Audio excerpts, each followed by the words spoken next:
দেশে একই সাথে বিস্তার ঘটছে করোনা ও ডেঙ্গুর। একই সময়ে দুটি মারাত্মক রোগের সংক্রমণের ঘটনার বিষয়টি এখন উদ্বেগের কারণ হয়ে দাঁড়িয়েছে।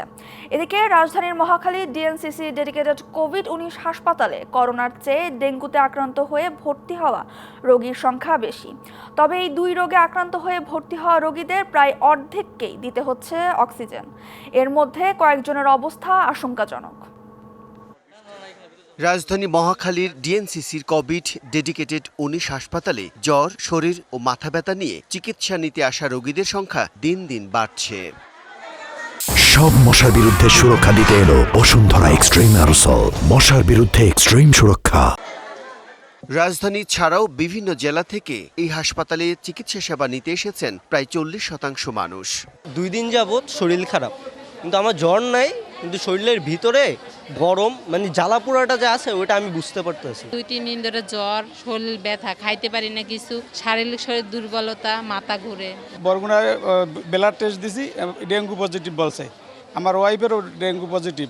তার কারণে বরগুনায় এত লোকের ভিড়, যার কারণে ওই জায়গায় আমার সংকুলন হয় না, এই জন্য আমরা ঢাকায় আসছি। শনিবার পর্যন্ত হাসপাতালে করোনায় আক্রান্ত হয়ে ভর্তি আছেন 17 জন। এর মধ্যে অক্সিজেন নিতে হচ্ছে 9 জনকে। একজনের অবস্থা আশঙ্কাজনক। হাসপাতালের অন্য আরেকটি জেনারেল ওয়ার্ডে ডেঙ্গুতে আক্রান্ত হয়ে ভর্তি হয়েছেন 28 জন। এর মধ্যে আশঙ্কাজনক অবস্থায় আছেন 3 জন। চলতি বছর একই সময়ে করোনা ও ডেঙ্গু সংক্রমণের ঘটনার বিষয়টি উদ্বেগজনক বলে মনে করছে হাসপাতাল কর্তৃপক্ষ। Dengue and corona is rising equally. প্রত্যেকটা বেডের সাথে অক্সিজেন লাইন রয়েছে, আমাদের ভিআই প্ল্যান্ট রয়েছে অক্সিজেন জেনারেশনের জন্য, আমাদের 44 অক্সিজেন কনসেন্ট্রেটর রয়েছে, আমাদের মোর দ্যান 600 অক্সিজেন সিলিন্ডার রয়েছে। আমাদের এখন যে পর্যন্ত দেখা যাচ্ছে we are fully prepared for it. আমাদের সবচেয়ে বড় শক্তি রয়েছে যে আমাদের অল নার্সেস আর ডক্টরস আর হাইলি ট্রেন্ড অন দিস। এবার এডিস মশার বংশবৃদ্ধির হার বেশি। মশা নিয়ন্ত্রণে কার্যকর ব্যবস্থা না নিলে পরিস্থিতি মারাত্মক হতে পারে বলে মনে করছেন সংশ্লিষ্টরা।